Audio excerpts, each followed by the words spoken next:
Assalamualaikum warahmatullahi wabarakatuh. Bismillahirrahmanirrahim. Alhamdulillahirabbil alamin wa bihi nasta'inu ala umur dunya waddin. Sayyidina wa maulana Muhammadin wa ala alihi wa sahbihi ajmain. Amma ba'd. Hadirin para muhtaramin, para alim, para ulama, para sepuh sepuh dumateng panjenenganipun Kyai Haji Aduktur Saifuddin LCMA. Yang kami hormati segenap santri MAJ Basnas, para jamaah salat Jumat Masjid Agung Jawa Tengah, kaum muslim pendengar Radio Dais dan Radio Gaul, serta para pemirsa MAJ TV dan TVku dimanapun Anda berada. Alhamdulillah, puji syukur kehadirat Allah Subhanahu wa Ta'ala atas segala nikmat iman dan Islam, sehingga kita dapat melaksanakan sholat Jumat dan dilanjutkan dengan kajian tematik. Insya Allah akan berjudul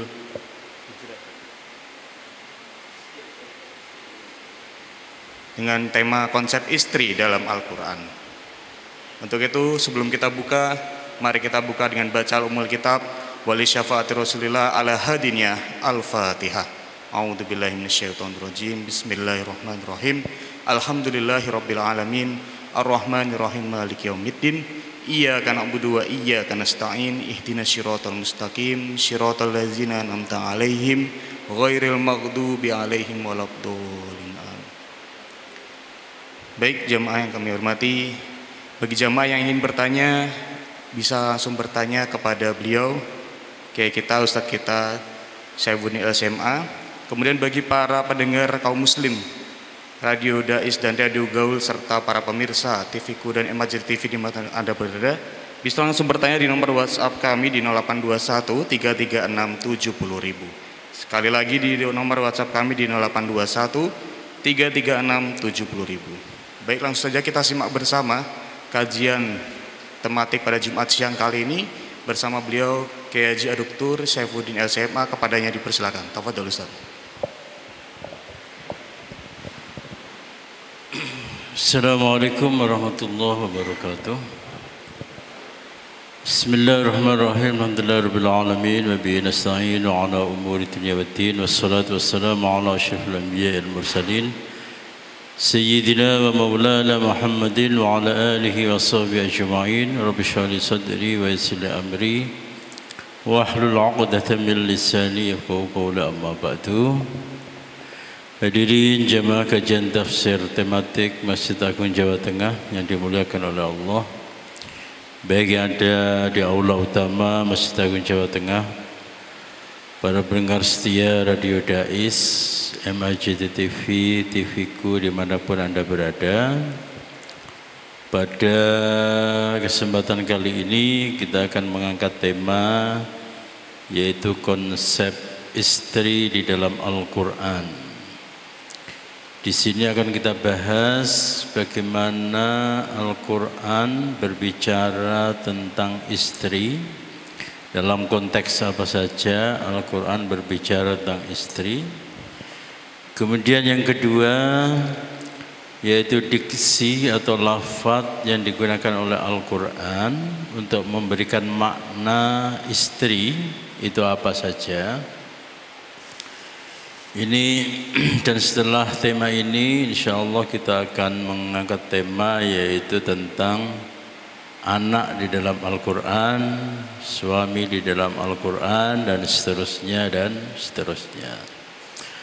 Nah, berbicara tentang konsep istri di dalam Al-Quran, lafal atau kata istri itu di dalam Al-Quran digunakan oleh Al-Quran paling tidak ada 3 kata atau 3 diksi, 3 lafaz di dalam Al-Quran yang menunjuk kepada arti istri. Yang pertama yaitu imra'atun, kemudian yang kedua adalah zawj, dan yang ketiga adalah sahibah. Sahibah. Imra'atun kalau dalam bentuk mufrad, sementara kalau dalam bentuk jama' itu adalah an-nisa, ya, an-nisa. Kemudian Yang kedua yaitu zaujah. Ini biasa atau lebih seringnya itu adalah menggunakan kata zauj dalam bentuk lafal mudzakkar. Demikian juga dalam bentuk jamak yaitu azwaj. Apa perbedaan antara imra'atun, zaujah dan sahibah? Ini para ulama mencoba membedakan antara imra'ah dengan zaujah. Kalau imra'ah itu adalah istri dari seorang laki-laki, ya. Istri dari seorang laki-laki tapi dilihat dari sudut pandang yaitu hubungan fisik. Hubungan fisik antara laki-laki dan perempuan, dan di sini tidak disyaratkan adanya keharmonisan atau keserasian. Oleh karena itu, satu contoh misalnya ya, dalam Al-Quran surat At-Tahrim ayat 110, wa daraballahu masalan lil ladzina amanu imra'ata fir'aun إذ قالت رب ابن لي عندك بيتا في الجنة ونجني من فرعون وعمله ونجني من القوم الظالمين. Di sini disebutkan bahwa istri dari Raja Fir'aun, yaitu Siti Asiyah, itu disebut dengan imra'ah, imra'atu Fir'aun. Bukan zauju Fir'aun atau zaujatu Fir'aun. Demikian juga imra'atul Lut, imra'atul Nuh. Di situ disebutkan bahwa kata istri itu menggunakan kata imra'ah, bukan zauj, ya, bukan zauj. Nah, meskipun antara Siti Asiyah dengan Fir'aun, kemudian Nabi Nuh dengan istri beliau, Nabi Lut dengan istri beliau, ya, itu hubungan mereka itu adalah hubungan suami istri. Akan tetapi karena hubungan keduanya itu bukan hubungan yang harmonis, bukan hubungan yang serasi, maka Al-Quran yaitu menyebut kata imro'ah. Kata imro'ah berbeda dengan zauj, ya. Kalau zauj itu adalah istri tapi di situ ada keserasian. Itu ada keserasian. Misalnya di dalam surah Al-Baqarah, ya, wa qulna ya Adam uskun anta wa zawjukal jannah. Wa qulna ya Adam uskun anta wa zawjukal jannah. Dan kami berkata, wahai Adam, tinggallah kamu dan istrimu di surga. Uskun anta wa zawjuka al jannah.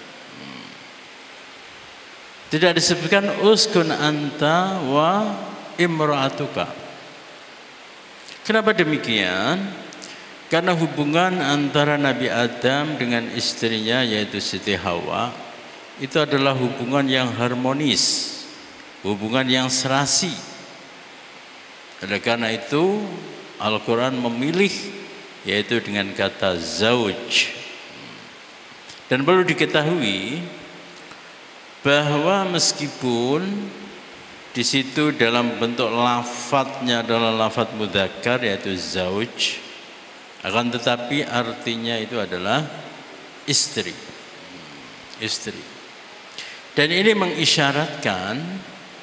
mengisyaratkan bahwa dua entitas atau dua oknum ketika keduanya itu sudah menyatu, hidup dalam keserasian, hidup dalam keharmonisan, maka sesungguhnya tidak ada bedanya antara zaujah dengan zauj.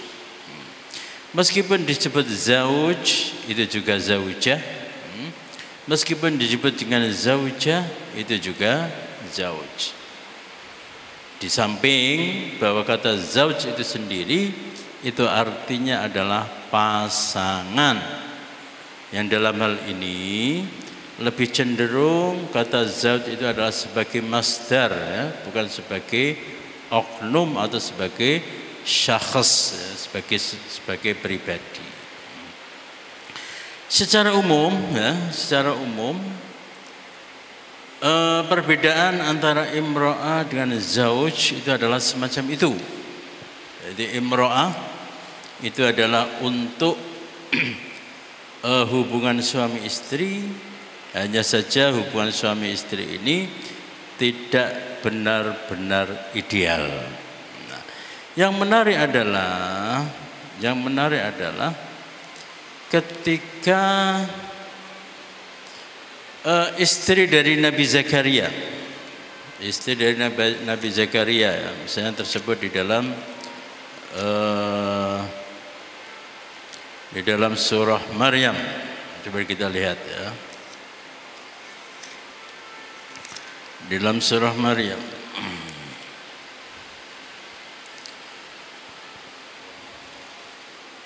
Nah, ini. Ya Zakaria, inna nubashshiruka bi ghulamin ismuhu Yahya. Lam naj'al lahu min qablu samiyya.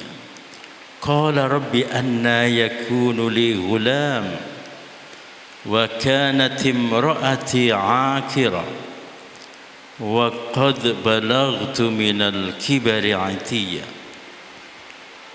Nabi Zakaria berkata, wahai Tuhanku, bagaimana aku mempunyai anak sementara istriku ini dalam keadaan mandul dan aku sudah tua renta. Coba kita perhatikan bahwa di dalam surah Maryam ayat 8 ini Al-Quran memilih diksi yaitu imro'ah, bukan zaujah. Nah, ini bagaimana? Padahal Nabi Zakaria itu adalah seorang nabi, sementara istri beliau itu adalah seorang juga yang solihah. Tapi rupanya bahwa keharmonisan itu dikatakan ideal, dikatakan sempurna. Itu adalah ketika ada buah hati yang lahir di antara mereka. Oleh karena itu, karena pada saat itu Nabi Zakaria dengan istrinya itu belum dikaruniai anak, maka hubungan antara mereka berdua itu lebih tepat disebut sebagai imro'ah, atau istri beliau itu adalah imro'ah. Jadi bukan zaujah,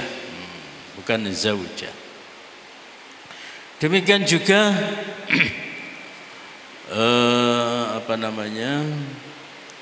istrinya Nabi Ibrahim. Ketika Nabi Ibrahim dengan Siti Sarah itu belum mempunyai putra, ya, maka Al-Quran lebih memilih diksi yaitu imro'ah, bukan zaujah. Imro'ah bukan zaujah. Misalnya, ya, di sini, ya, di dalam surah Hud, coba siapa yang bisa menyebutkan? Qalu atajabina min amrillahi. Ya. Surat Hud. Ya, coba.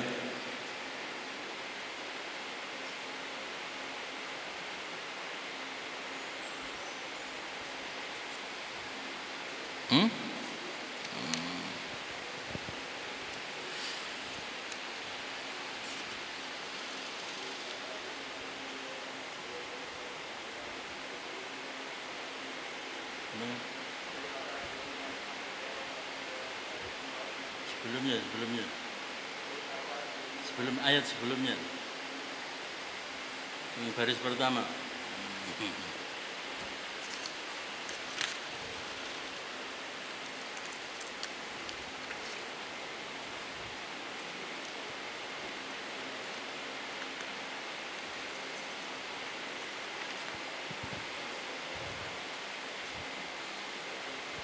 Yuk.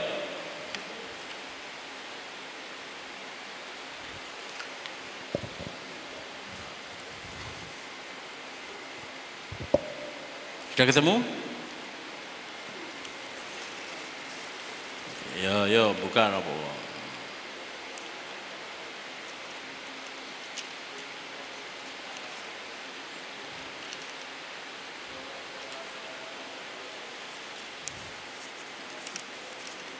Nah itu ya.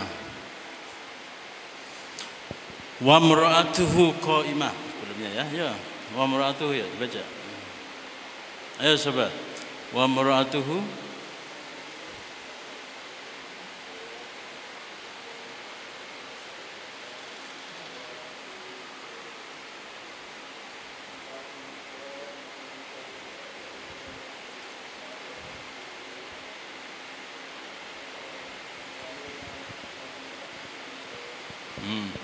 wa mar'atuhu qa'imah fadhahikat fabasyarnaha bi Ishaq wa min wara'i Ishaq Yaqub. Dan istri dari Ibrahim itu kemudian berdiri, fadhahikat dia tertawa, fabasyarnaha bi Ishaq, kemudian kami beri kabar gembira tentang Ishaq. Di sini juga Al-Quran memilih diksi yaitu imro'ah. Padahal itu adalah istrinya Nabi Ibrahim. Kenapa demikian? Karena pada saat itu Nabi Ibrahim dan Siti Sarah itu belum dikaruniai yaitu buah hati. Dengan demikian hubungan antara suami istri itu ketika sudah sedemikian ideal, sudah sedemikian harmonis, itu Al-Quran memilih yaitu diksi zauj atau azwaj. Sementara ketika hubungan itu kurang harmonis atau hubungan itu hanya hubungan fisik belaka, sebagaimana Fir'aun dengan Siti Asiyah, Nabi Nuh dengan istri beliau, Nabi Lut dengan istri beliau, maka diksi yang dipakai oleh Al-Quran itu adalah imro'ah. Nah yang ketiga yaitu pakai sahibah. Sahibah itu adalah bentuk mu'annas dari sahib ya, bentuk mu'annas dari sahib. Jadi perempuan atau memuannaskan itu kadang kadang ada yang unik. Hayyun, tahu hayyun? Hayyun artinya apa? Hidup. Tapi ketika dikasih taknis, jadi apa? Hayatun artinya apa? Ular. Artinya ular. Hayyun hidup. Tapi nih hidup yang perempuan itu adalah ular. Kemudian musibun, asoba, yusibu, musibun artinya apa? Musibun, benar ya, beneran. Ana musibun fil ijabah, saya benar di dalam menjawab. Tapi ketika musibun untuk perempuan namanya apa? Musibah. Musibah. Ini apa namanya? Guyonannya di dalam bahasa Arab ya. Guyonannya dalam bahasa Arab. Jadi apik-apik hayyun hidup ya. Tapi kalau hayyun untuk perempuan jadi hayatun ulo. Apik-apik musibun itu artinya adalah benar, tepat. Tapi nih untuk perempuan jadi musibah. Untuk perempuan jadi musibah. Ini bagaimana? Nah yang ketiga yaitu sohibah. Sohibah itu adalah pendamping ya, pendamping. Konco. Nah, oleh karena itu ya, di dalam hubungan antara suami istri. Itu kadang para pujangga itu merangkai bahwa istri itu adalah sebagai imro'ah, dia juga adalah sebagai sahibah, dan dia juga adalah sebagai zaujah. Sebagai zaujah, yang puncaknya itu adalah sebagai zaujah. Kalau dalam pujangga Indonesia, bahwa istri itu adalah teman, istri adalah kekasih, dan istri adalah pengganti ibu. Ada 3. Kalau dalam Al-Quran, istri itu adalah imro'ah, istri itu adalah zaujah, dan istri itu adalah sahibah.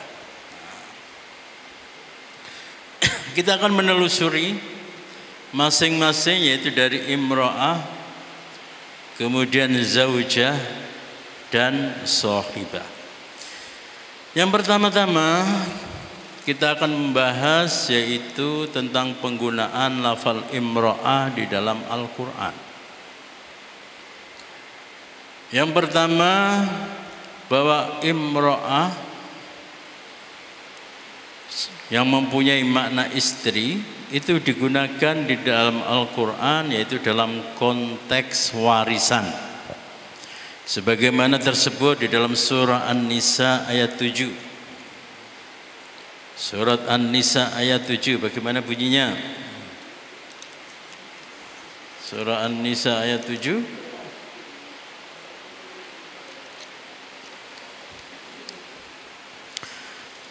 Lirrijali nasibun walin nisa'i nasibun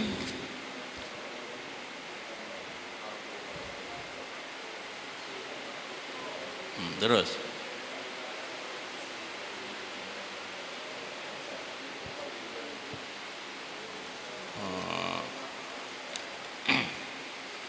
Nah, di sini disebut yaitu kata an-nisa, ya, walin nisa'i nasibun. Dan ini cukup banyak, ya. Cukup banyak di dalam Al-Qur'an, di mana Al-Qur'an itu menyebut istri itu dalam konteks warisan. Menyebut istri dalam konteks warisan.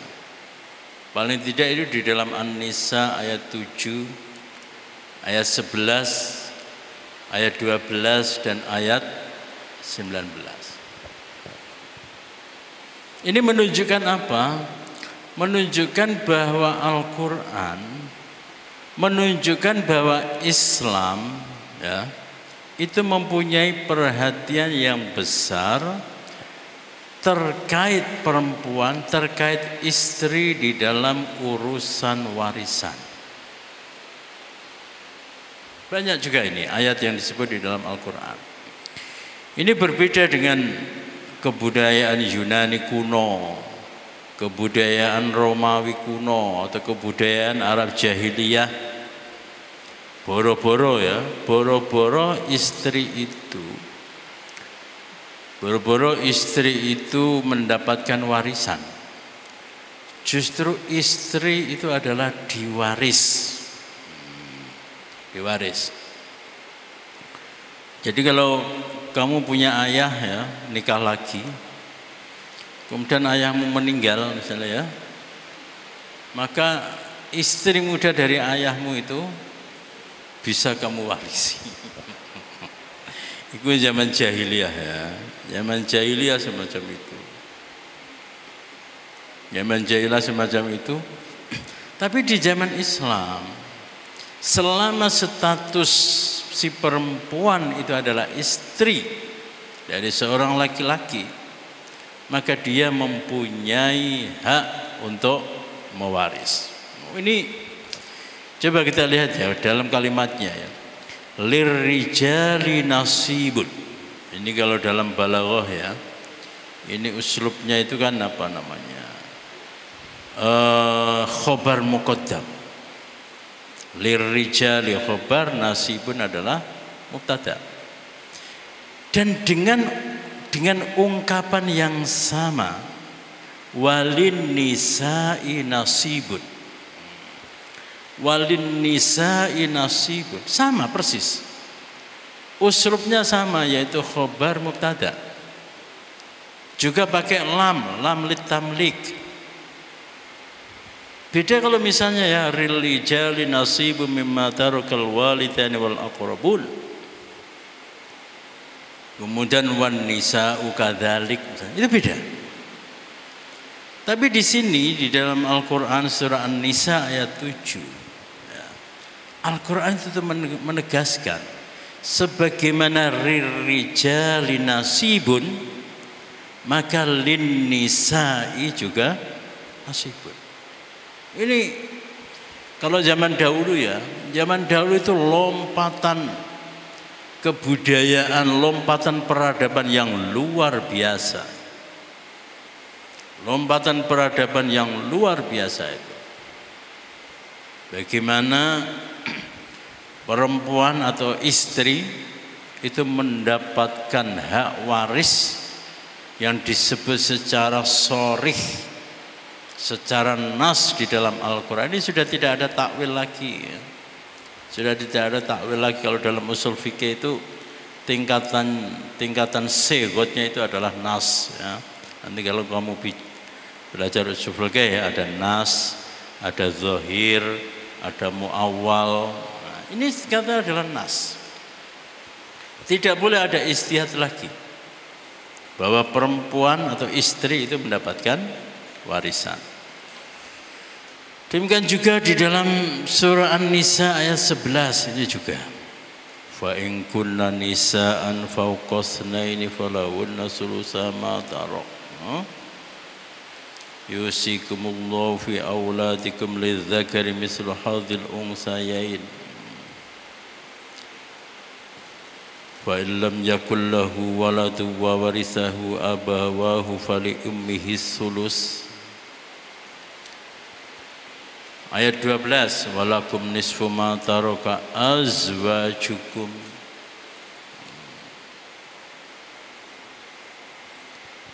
Yang kedua ini adalah Al-Quran berbicara tentang perempuan, yaitu pada masalah nusyuz. Nusyuz itu artinya apa? Nusyuz itu artinya adalah seorang perempuan atau istri yang balilo, yang bangkang ya, yang bangkang kepada suami. Ini tersebut yaitu surah An-Nisa ayat 100 berapa? 128 yang berbunyi wa inimra'atun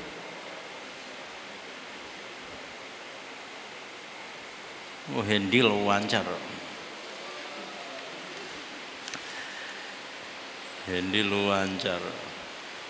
Wa nimra'atun khafat min ba'liha nusyuzan aw i'radan fala junaha 'alaihima. Meskipun tema di sini itu adalah nusyuz, tapi ini menunjukkan apa? Menunjukkan bahwa perempuan itu perlu diperhatikan.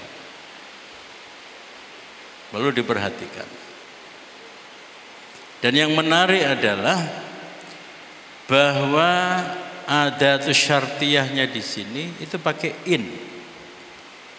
Jadi adatus syartiyah itu ada yang pakai in, ada yang pakai idza, ada yang pakai lau. Kalau idza syamsu kuwirat wa idza nujumun kadarat wa idzal isyaru uttilat, pakai idza itu menunjukkan bahwa sesuatu atau kejadian itu pasti akan terjadi. Itu kalau pakai idza.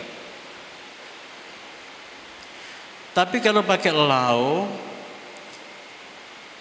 itu digunakan yaitu untuk kejadian di mana kemungkinan terjadi itu sangat tipis, sangat minim sekali. Itu pakai lau. Sementara kalau pakai in itu 50-50. Wa ini mura'atun khafat min ba'liha nusyuza. Dan jika seorang perempuan khawatir suaminya akan nusyuz, artinya suaminya khawatir nusyuz, ya. Ini menunjukkan bahwa yang namanya perempuan itu memang mempunyai potensi yaitu ngambek, mempunyai potensi yaitu merajuk, mempunyai potensi yaitu nusyuz. Nah, tapi Al-Quran tidak berhenti di situ. Ketika perempuan itu mempunyai potensi nusyuz, maka yang harus dilakukan oleh suami itu bagaimana? Yang harus dilakukan oleh keluarga itu bagaimana? Lagi-lagi di sini Al-Quran yaitu mempunyai perhatian yang penuh, perhatian yang besar terhadap perempuan. Yang dalam hal ini, dalam konteks ini, yaitu berbicara tentang psikis atau kejiwaan dari perempuan. Jadi kalau tadi yang pertama itu berbicara tentang hak dari istri, maka yang kedua ini adalah berbicara tentang sisi psikis atau kejiwaan dari perempuan. Sisi psikis dari perempuan. Jadi kalau kamu nanti sudah nikah gitu ya, sudah nikah, kok kemudian istrimu misalnya istrimu misalnya nanti nusyuz, istrimu misalnya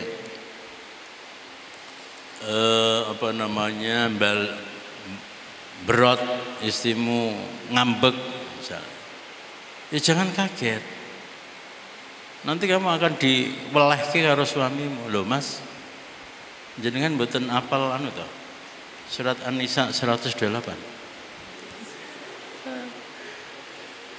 Jenengan mboten ngertos ning Al-Qur'an iki ana nusyuz barang. Nah, kalian sebagai orang yang hafal Al-Qur'an ya, menghadapi istri yang ngambek, istri yang merajuk, itu ya biasa. Ngapa merajuk? Istri kok ngambek, wah tahu tak apalke ning Quran. Tahu tak apalke ning Quran. Nah. Selanjutnya Al-Quran berbicara tentang istri, yaitu di dalam Al-Baqarah ayat 226, yaitu tentang ila. Apa bunyinya?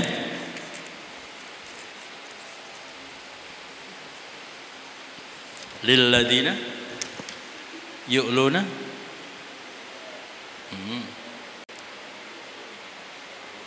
Ayo Ibrahim. Lilladina yu'luna min. Terus fa'in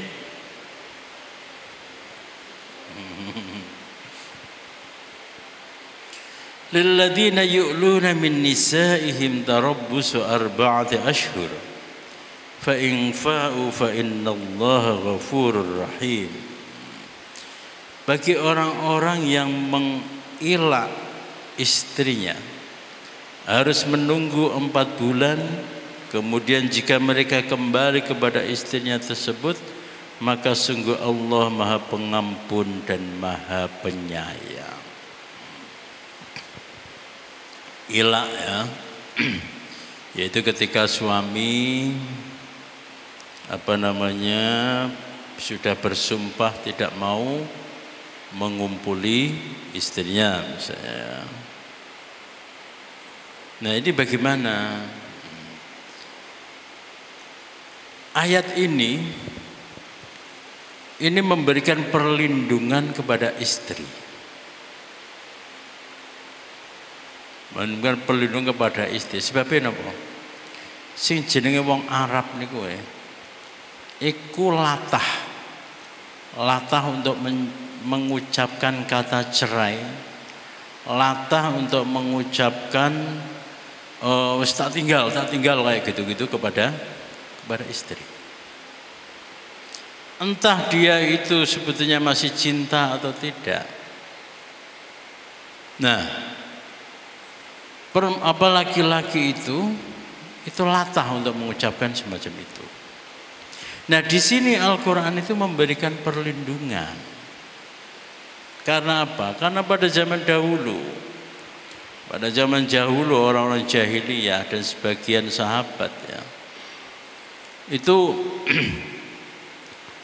tiba-tiba dia itu ngomong, tak tinggal gue, aku nggak mau ngumpuli kamu. Tapi besok kemudian ketika dia itu sudah mood mendekati lagi.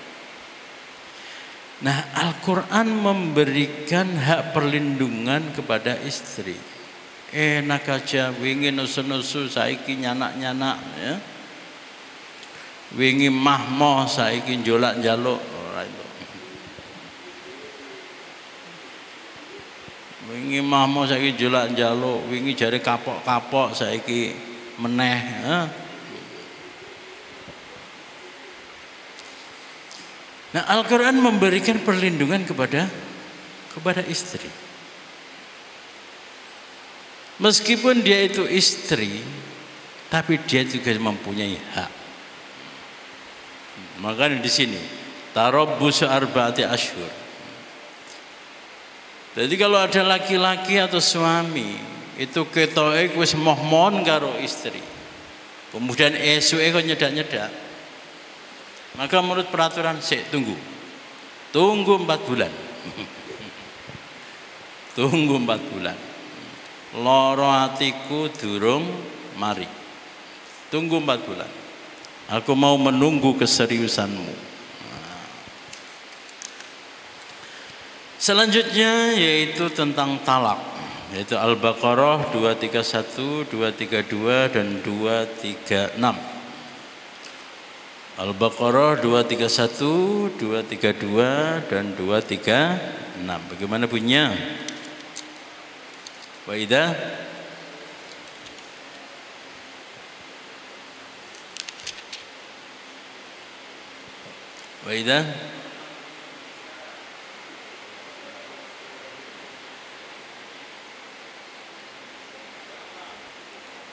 lancar ya dia, insyaallah. Alwi, terus apa? Wa idza talaqtumun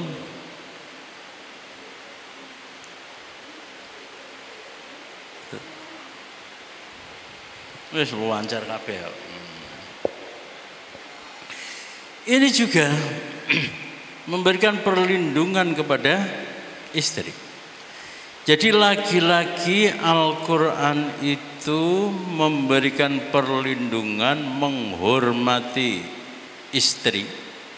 Supaya apa? Supaya suami itu tidak sewenang-wenang. Orang mau asal ngomong, tidak asal mencerai.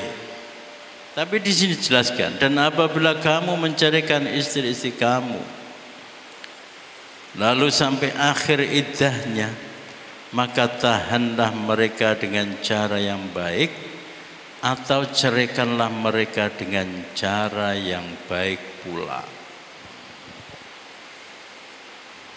Sebab kadang apa? Kadang perceraian itu dilakukan oleh suami itu mung karena harga dirinya atau egonya. Sehingga apa, ketika istrinya sudah dicerai, itu tidak boleh ada laki-laki yang mendekati mantan istrinya. Awas kok ono sampai wong lanang nyedaki rondoku, ono. Itu kan menyiksa istri ya, menyiksa istri. Nek wong Jawa kadang itu kemudian dia diikat dengan kekuatan magis, dengan kekuatan gaib. Supaya apa? Supaya mantannya itu tidak bisa menikah dengan orang lain. Nah, Al-Quran memberikan perlindungan, memberikan ketegasan.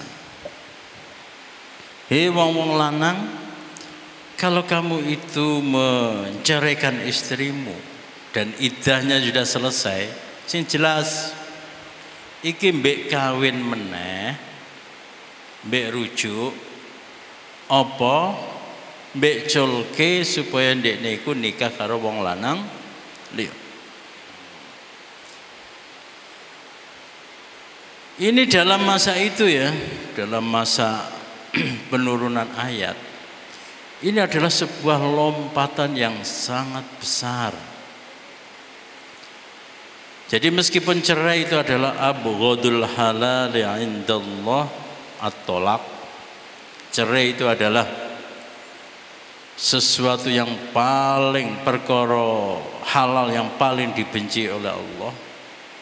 Akan tetapi karena ada hikmah-hikmah di dalam perceraian, maka cerai juga disyariatkan. Meskipun demikian, ada tata aturannya. Ono tata aturane. Tidak kemudian setelah dicerai masih diikat tanpa perkawinan. Setelah dicerai kemudian tidak diberi nafkah di dalam masa iddah misalnya.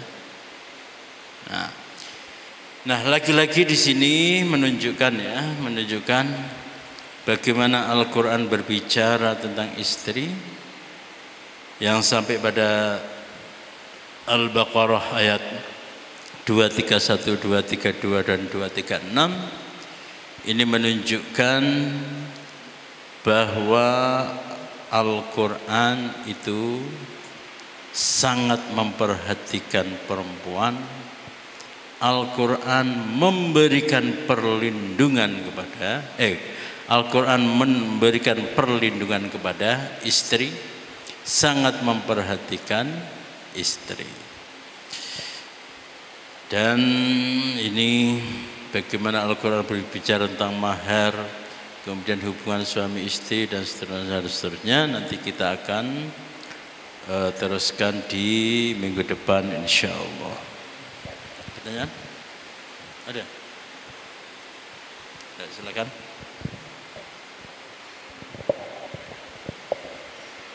Baik, jazakumullah khairan Ustadz Kiai kita atas pemahaman materinya. Di sini ada satu pertanyaan dari Mas Aldi Chandra. Ustadz, mengapa dalam penyebutan atau panggilan terhadap istri itu Allah Subhanahu wa Ta'ala menyebutkan ada 3 gitu kan? Rahasia di balik itu seperti apa? Apa rahasia dalam penyebutan 3 panggilan terhadap istri tadi? Karena kita ketahui tadi ada 3 ya Ustaz. Ada imro'atun, ada zauj, ada sohibah ya. Terima kasih Ustaz. Baik, pertanyaan yang bagus sekali. Mengapa Al-Quran menyebut istri itu dalam 3 lafaz? Ini sebetulnya memang karakter dari Al-Quran ya. Al-Quran itu sangat jeli di dalam memilih diksi atau di dalam memilih lafaz untuk sesuatu yang kelihatannya itu sama atau sinonim. Taruhlah misalnya hari kiamat, Al-Quran menyebut Al-Qiyamah, ada Al-Qari'ah, kemudian ada Al-Ghoshiyah, ada lagi As-Sakhah. Kenapa satu peristiwa itu kok disebut dengan beberapa sebutan? Karena apa? Meskipun kelihatannya itu satu peristiwa, tapi sejatinya itu bisa dibagi dalam beberapa peristiwa yang spesifik. Al-Qiyamah itu adalah bangkitnya makhluk dari kubur. Al-Ghoshiyah itu karena sudah terliputi suatu kesedihan, kegalauan dan sebagainya dan sebagainya. Nah demikian juga seorang perempuan yang secara umum atau secara lahir itu adalah sebagai istri. Tapi kalau ditelusuri lebih lanjut, lebih dalam ya. Ini kalau kita lihat fenomena suami istri ya. Si jenenge istri itu ya kadang si istri itu hanya berperan sebagai ya hubungannya hubungan karena surat, hubungannya adalah karena sudah terlanjur diakad. Sementara keduanya rasa cinta itu tidak ada misalnya. Nah tentu saja berbeda ketika hubungannya itu adalah hubungan yang harmonis, hubungannya dan sangat serasi. Seperti Nabi Adam dan Siti Hawa dihukum oleh Allah turun ke bumi, ya dua-duanya dihukum. Berkelana, ya kedua-duanya berkelana. Kemudian bertaubat, ya dua-duanya bertaubat. Menikmati kehidupan surga, ya sama-sama menikmati kehidupan surga. Nah oleh karena disebut dengan zauj. Jadi kenapa Al-Quran membedakan antara imro'ah kemudian zauj dan sahibah? Karena memang karakter dari istri terhadap suami itu memang berbeda-beda. Jadi nggak tahu, bisa jadi nanti istrimu itu adalah apa itu namanya bilang jodohmu itu bukan cintamu, tapi cintamu bukan jodohmu ya, bisa saja. Jadi orang yang kamu cintai tidak menjadi jodohmu, tapi orang yang menjadi jodohmu ternyata bukan orang yang kamu cintai, kan bisa ya. Yang ideal itu adalah orang yang kamu cintai itu adalah jodohmu. Jodohmu adalah orang yang kamu cintai. Ketika jodohmu adalah orang yang kamu cintai, maka itu adalah zauj. Ketika jodohmu itu adalah bukan orang yang kamu cintai, maka itu adalah imro'ah. Yes. Gitu ya. Baik, demikianlah pengajian kita, semoga bermanfaat. Kita akhir dan doa kafaratul majlis. Subhanakallahumma wa bihamdika asyhadu an la ilaha illa anta astaghfiruka wa atubu ilaik. Assalamualaikum warahmatullahi wabarakatuh.